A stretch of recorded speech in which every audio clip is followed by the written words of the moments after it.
This channel does not promote any violent, harmful, or illegal activities. All content provided by this channel is meant for an educational purpose only. বাগডোগরায় সেনা ছাউনি থেকে গুপ্তচর সন্দেহে গ্রেপ্তার এক বাংলাদেশি নাগরিককে গ্রেপ্তার করল সেনা জওয়ানরা। সেনা ছাউনিতে সুপারভাইজারের পরিচয় কাজে যোগ দিয়েছিলেন অভিযুক্ত নন্দ মণ্ডল। ধৃত বাংলাদেশের মুন্সিগঞ্জের বাসিন্দা। 1990 সালে অবৈধভাবে ভারতে প্রবেশের অভিযোগ, দালাল মারফত মোটা টাকার বিনিময়ে ভারতের জাল পরিচয়পত্র তৈরির অভিযোগ নন্দর বিরুদ্ধে।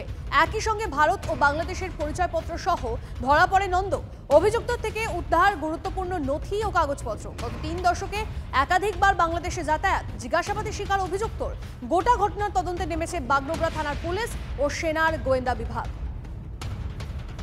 সীমান্তে নীরব শক্তি প্রদর্শন ভারতের। চিকেন স্নেক অঞ্চলে 3টি নতুন সামরিক ঘাঁটি তৈরি সেনার। উত্তর দিনাজপুরের চোপড়া, অসমের ধুবড়ী এবং বিহারের কিষানগঞ্জ, এই 3 জায়গায় নতুন ব্যাটালিয়ন অফিস তথা সামরিক ঘাঁটি স্থাপন ভারতের। কথা বলবে এই নিয়ে আমাদের প্রতিনিধি সায়ন্ত আমাদের সঙ্গে রয়েছে। সায়ন্ত, এই যে নীরব শক্তি প্রদর্শন করছে ভারত, এর প্রয়োজনীয়তা এই মুহূর্তে ঠিক কতটা রয়েছে এবং আরো একবার কি শত্রুপক্ষ যারা রয়েছে তাদেরকে বুঝিয়ে দেওয়া যে আমরা ঠিক কতটা স্ট্রং, কতটা প্রস্তুত? একদমই দেখো, বাংলাদেশের ভিতরে যেভাবে আইএসআই নিজেদের কার্যকলাপ বিস্তার ঘটাচ্ছে, চীন যেভাবে কৌশলে নিজেদের সামরিক ঘাঁটিগুলোকে আরো আধুনিক ও উন্নত করছে সশস্ত্রভাবে, সেখানে ভারতের প্রতিরক্ষা মন্ত্রক কোথাও মনে করেছিল যে চিকেন নেক্সট করিডোর যেটা রয়েছে মূলত শিলিগুড়ি, সেটাকে ইমিডিয়েট বা আরো ভালোভাবে প্রোটেক্ট করতে হবে, কারণ উত্তর পূর্ব সংযোগের অন্যতম গুরুত্বপূর্ণ অংশ হচ্ছে এই চিকেন নেক্সট করিডোর।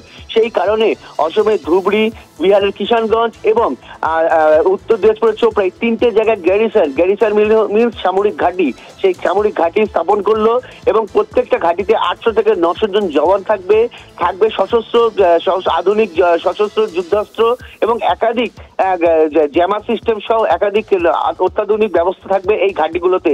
মূলত এই ঘাঁটিগুলো থেকে বাংলাদেশের সীমান্তবর্তী অংশে নজরদারি এবং চীন যেহেতু উত্তরবঙ্গ থেকে শিলিগুড়ি বর্ডারও বেশি দূর নয়, সেখানে দ্রুত পৌঁছানো যায়, যাবতীয় ভাবনা থেকে এই 3টে সামরিক ঘাঁটি কিন্তু ইতিমধ্যে তৈরি করে ফেললো।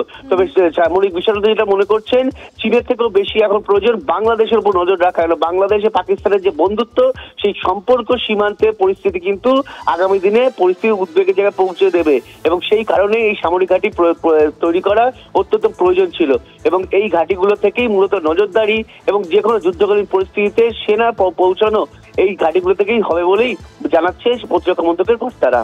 বেশ, ধন্যবাদ স্যার।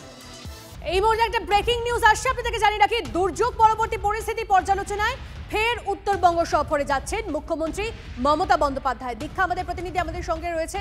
দীক্ষা, কবে যাচ্ছেন মুখ্যমন্ত্রী এবং তার ঠিক কি কর্মসূচি রয়েছে সেখানে যদি একটু ডিটেইলস জানাও।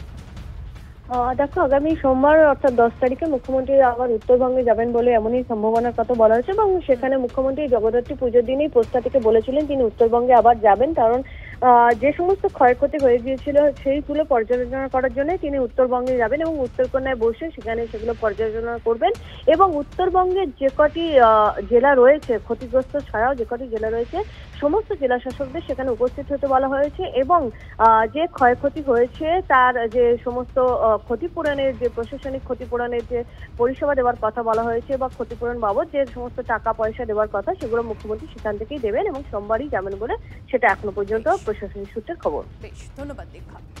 দিল্লির জওহরলাল নেহরু বিশ্ববিদ্যালয়ে ফের বামেদের জয় জয়কার। গুরুত্বপূর্ণ 4 আসনেই বাম জোটের জয়। সেন্ট্রাল প্যানেলের 4টির একটি আসনও পায়নি এবিভিপি।